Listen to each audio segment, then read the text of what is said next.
This is Miss Mini, and in this video we're going to go over how you can disagree with your dog. I use what I call escalating consequences.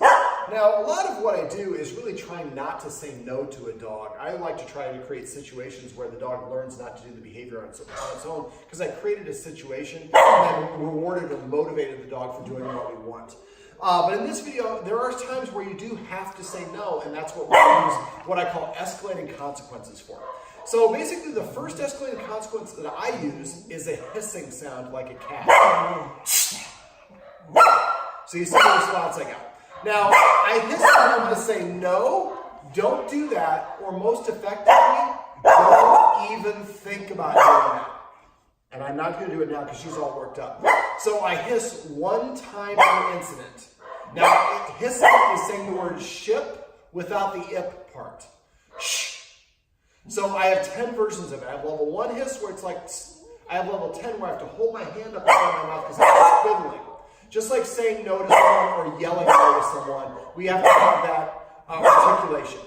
Now, if a lot of my clients will make 3 little hisses to make tss, that does not make a medium hiss. 1 hiss per incident only. So the first thing I do is I hiss 1 time before the dog does the wrong thing. So I'm going to let her go. She's probably going to bark a little bit, but it's easier for me to demonstrate this if I'm moving. So let's say that, and if you want to, can you take a couple steps back there, and we'll just do it right here. And just go the other way. Oops. Down. Oh, why isn't it doing? The other direction. This way? The other direction. It's not. Oh. No. That's what I was trying to do. There we go. Alrighty. All right, there we go. Yes. All right. So basically, let's say that I'm a dog and I'm not supposed to be on this carpet. So as we're eating dinner. So as I approach, the guardian would hiss when I'm 1 foot away if I'm walking. If I'm running, I might get hissed at 3 feet away. Like remember, this is one to say, don't even think about doing it. So as I'm approaching, if you hiss with the right intensity and timing, I'm going to turn and walk away. That's the first escalating consequence, is to hiss 1 time per incident. The second one is doing essentially what I'm doing now, is standing. And I'll do it from a seated position. So when I'm sitting, I don't have as much authority as I do when I stand up. When I stand up, I'm burning the energy to stand up, and this is the most commanding position a human can be in, standing. My authority goes whatever direction my hips are pointing. Right now my authority is pointed at the camera. And there's a difference between this and this. So make sure you're really squared up. So the second consequence is to abruptly stand up. Now to dogs, standing up is your I mean business position. So if I'm not willing to stand up, then I really don't mean it. Now for dogs, front facing is confrontational, sideways is approachable.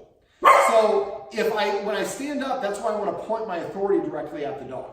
So let's say that, again, that I'm not supposed to be on the carpet here, or that I'm the dog, and I'm marching and I cross the threshold. Well, at this point, the human who is sitting here would stand up. Now, dogs communicate through movement as well as through body language and meandering, but they also meander around. So they need a way of qualifying. Are you communicating to me, or you're just meandering?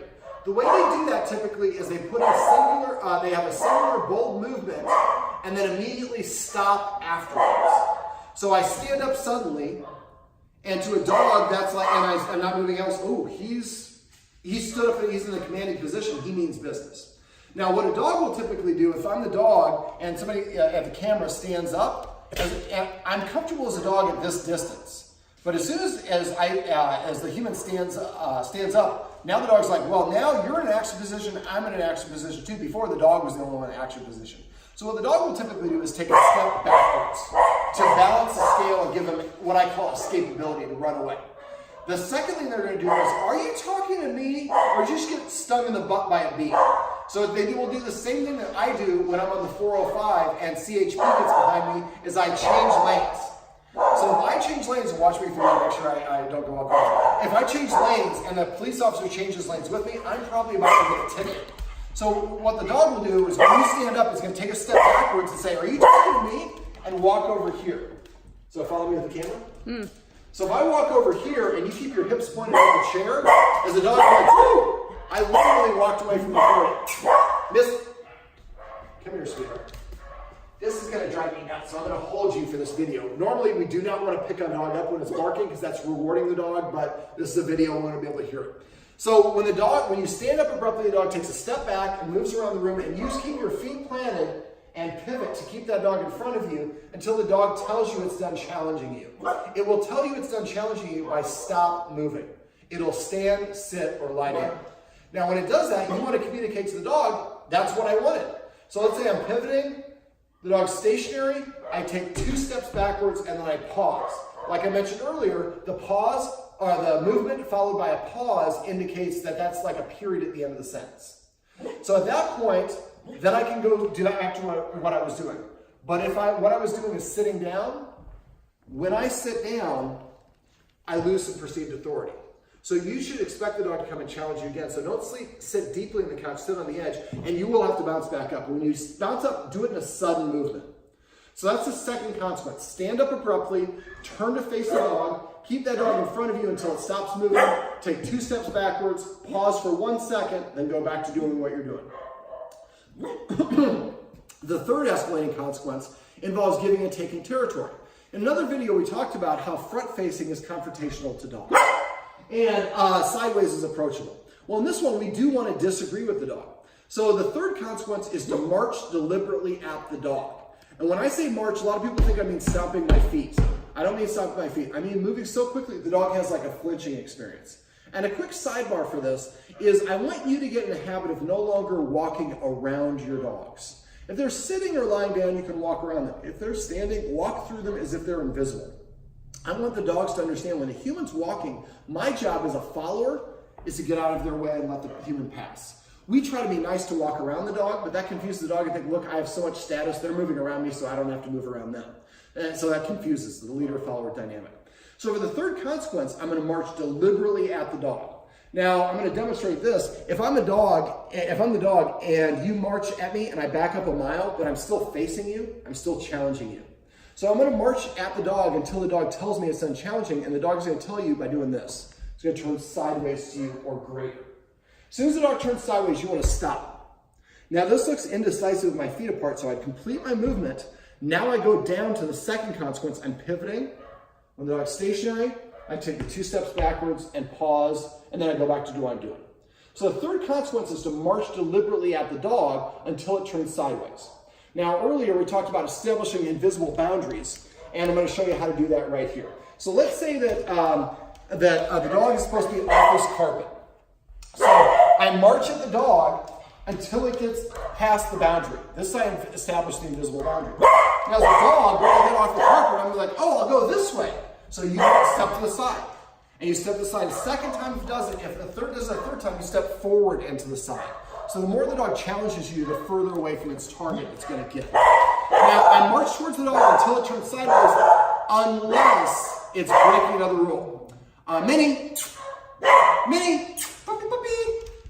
Hello, my little sweetheart. Yes, come. All right, so let's say that I'm the dog and I'm not supposed to be here, and you're marching at me, and I turn sideways right here. Well, I'm still not supposed to be on the carpet, so you would crash and bump into me until I cross the line. Thank you. That's how we establish an invisible line. Now, it doesn't mean the dog's not going to turn around and try to go this way or this way. Again, they're going to keep on being thorough. So that's why, I talked about the bacon in the or the roast beef in the kitchen, and we do the same thing for the dining room. We can do a warm-up for this. So what we do is we actually pretend like we're eating at the table. We set the table. We microwave some turkey or roast beef or something that has a strong smell. We sit down at the table in our normal places, and we cut it up and put it on people's plates. And as soon as the dog crosses the threshold, we hiss or we stand up or we march at it. And so the dog learns, I can walk around this like a shark, but as soon as I go on this carpet, boy, they're on me like white on rice. And after we practice that enough, the dog will sit or lie down outside the boundary. We've taught them anything short of that, I'm going to disagree and correct you for doing it. So the fourth consequence I have is what I call a leash timeout. What I do is kind of what I was doing in the kitchen, in the dining room, is I put the dog on a leash, and I step on the leash this far away from the collar. So about that far away. So what I'm doing is I'm restricting the dog's movement.